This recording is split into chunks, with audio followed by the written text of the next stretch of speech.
यह सुना पारिवारिक सांसारिक अनेकों प्रकार की समस्याओं से घिरा हुआ। उन समस्याओं को हम कैसे संपत्ति बना सकते हैं, समस्याओं का समाधान कैसे हम जीवन में प्राप्त कर सकते हैं। कोई भी समस्या अपने आप में छोटी नहीं है, बड़ी नहीं है। आपकी सोच समस्या को बड़ी बनाती है, आपकी सोच समस्या को छोटी बनाती है। पॉजिटिव सोच विपत्तियों में भी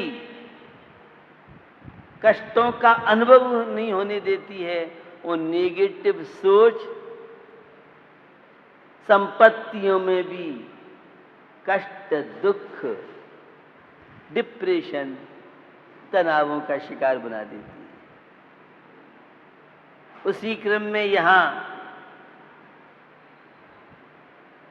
श्रावक के 6 आवश्यक कार्य दान कर्म की चर्चा चल रही है। बड़ा महत्वपूर्ण है ये श्रावक का 6वां कर्म, जहां आध्यात्मिक जगत में स्वर्ग मोक्ष स्वचतुष्टयों की प्राप्ति का निमित्त है, कारण है, माध्यम है, वहीं हमारे लौकिक जीवन को भी समृद्धशाली, खुशहाली बनाने में एक निमित्त बन सकता है।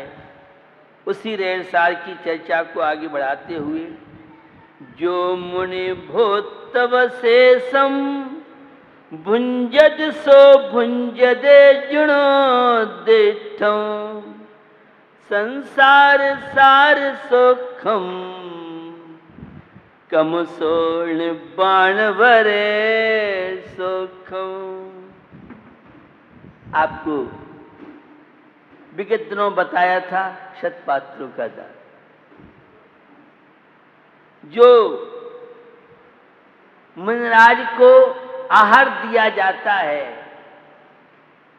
और उस आहार देने वाली थाली में जो सामग्री बचती है, चौके में जो सामान बचता है, मुनिराज तो अपनी साधना की ओर बढ़ते हुए जंगल की ओर, धर्मशाला, मंदिर की ओर चले जाते हैं, लेकिन अवशेष जो भोजन है वह रूखा सूखा भोजन भी बड़ा महत्वपूर्ण बताया है। और आचार्यों ने तो यहाँ तक कहा कि वह सांसारिक विभूति का कारण ही नहीं बनता है, स्वर्ग और मोक्ष की प्राप्ति में भी वह भोजन कारण बनता है, ऐसा रेणसार वाले कहते हैं। रिद्धि सिद्धि का वर्णन जब 64 अर्घ सिद्ध चक्र महामंडल विधान के चढ़ते हैं, उसमें बहुत तरह की तपस्वी मुनिराजों की साधना, उसका प्रतिफल अनेक प्रकार की उन्हें रिद्धि हो जाती है। मुनिराज के, तपस्वी मुनिराज के शरीर को स्पर्श करने वाली वायु अगर सर्प से डसे हुए व्यक्ति को भी लग जाए तो बिना मंत्र तंत्र के वह सोकर की जागा हो। आपने वह पढ़ी है, मुनिराज घी के त्यागी हैं, घृत नहीं लेते हैं, लेकिन उस रिद्धि से संपन्न मुनिराज हाथ में जो भी आहार आता है वह घी जैसा स्वाद अनुभव कराता है। आपने वह रिद्धियों की महिमा सुनी है। एक वह रिद्धि है, उस रिद्धि के धारी मुनि महाराज नदी समुद्र में चलें और फिर भी वह डूबते नहीं हैं। ऐसे बहुत तरह की तपस्वी मुनिराज, विष्णु कुमार मुनिराज की कहानी में अपन ने सुना था कि वे मुनिराज, उन्हें रिद्धि विक्रिया रिद्धि हो गई, लेकिन मालूम नहीं था। और जब मालूम पड़ा तो किस तरह से 700 मुनिराजों का उपसर्ग कैसे अपनी विक्रिया रिद्धि के द्वारा विशाल शरीर बना करके और 3 डग जमीन में पूरा 2 में ही नाप लिया, तीसरे के लिए स्थान नहीं रहा। ये नाना प्रकार की मुनिराज को रिद्धि सिद्धि हो जाती है। तो जो चौके में शेष भोजन बचता है वह करने वाले लोग स्वर्ग और मोक्ष की प्राप्ति के साथ सांसारिक विभूति को प्राप्त कर सकते हैं। दर्शन यह है 16 कारण पर्व चल रहे हैं और इन 16 कारण पर्वों में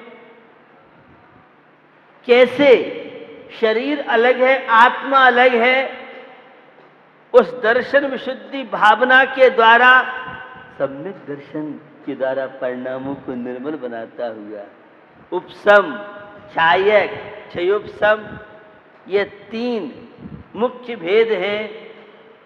सम्यक दर्शन एक है तो सराग और वीतराग की दृष्टि से सम्यक दर्शन के 2 भेद हैं। निसर्गज अधिगमन की अपेक्षा उत्पत्ति की दृष्टि से भी 2 भेद बताए हैं। तो निश्चय सम्यक दर्शन, व्यवहार सम्यक दर्शन।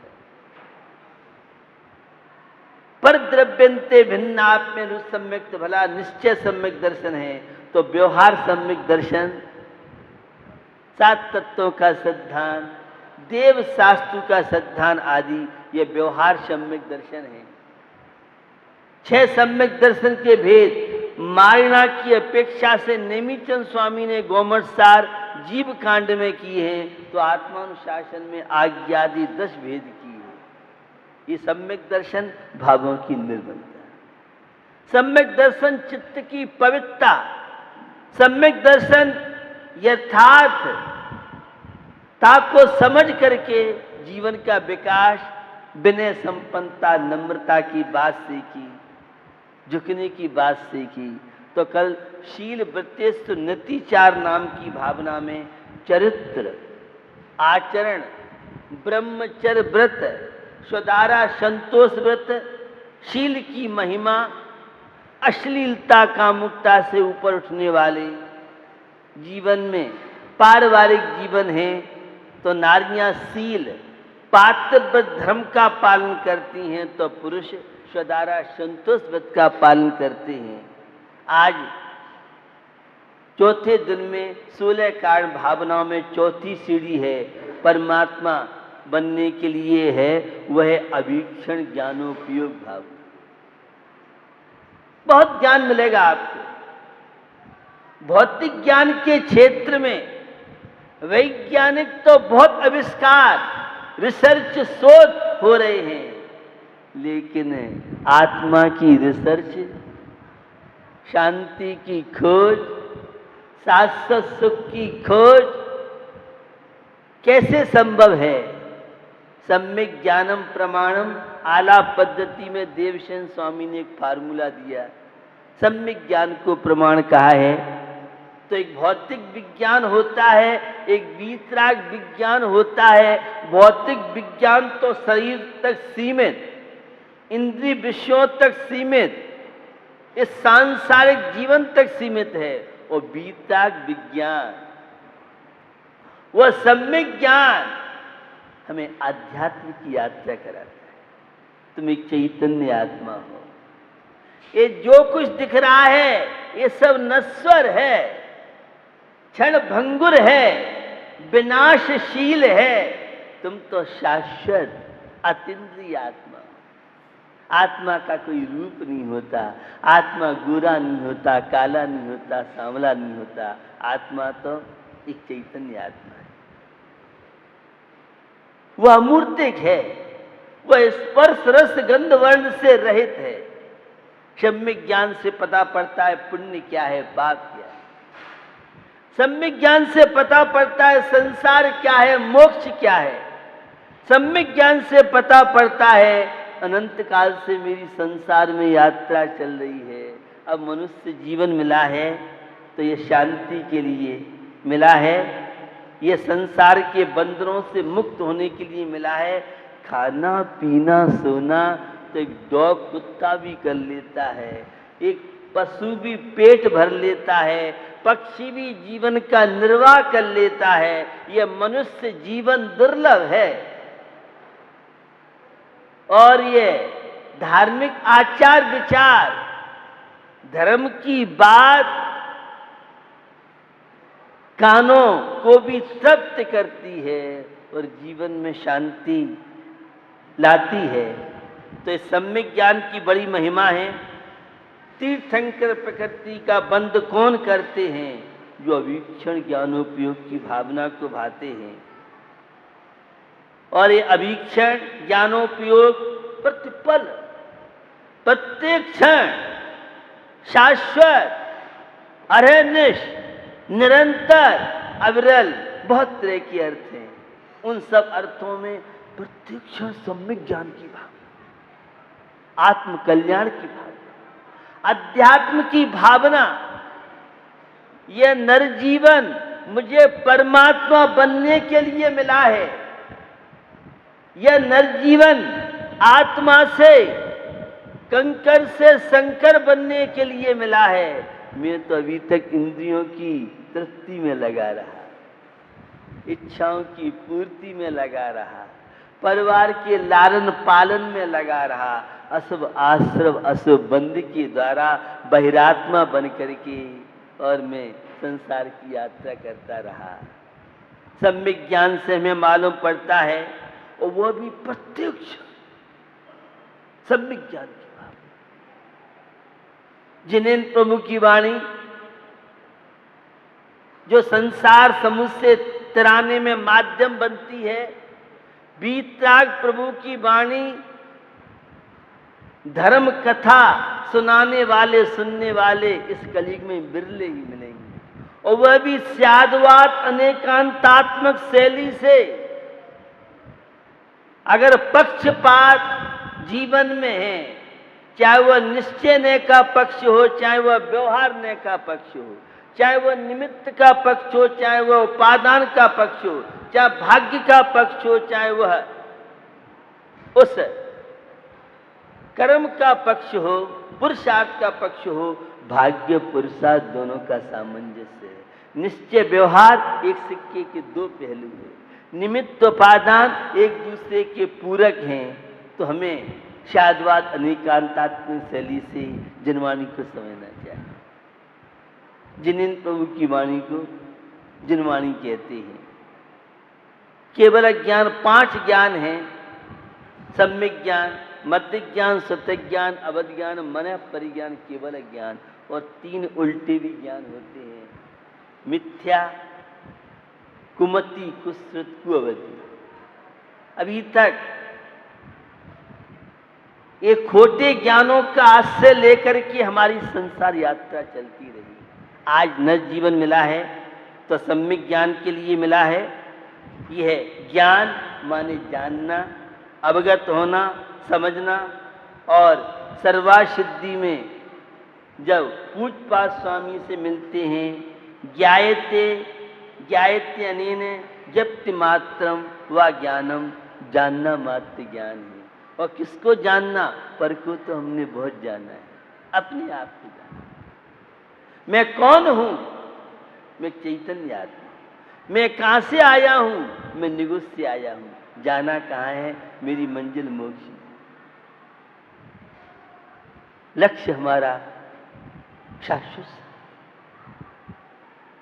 और जब शाश्वत शांति का लक्ष्य बन जाएगा, ये इंद्रिय जन्य जो सुख हैं ये तो सुखाभास है। सुख जैसे लगते हैं, जब तक ठंडा पानी गर्मी में मिलता है, आहा पीते रहो। कब तक पीते रहोगे?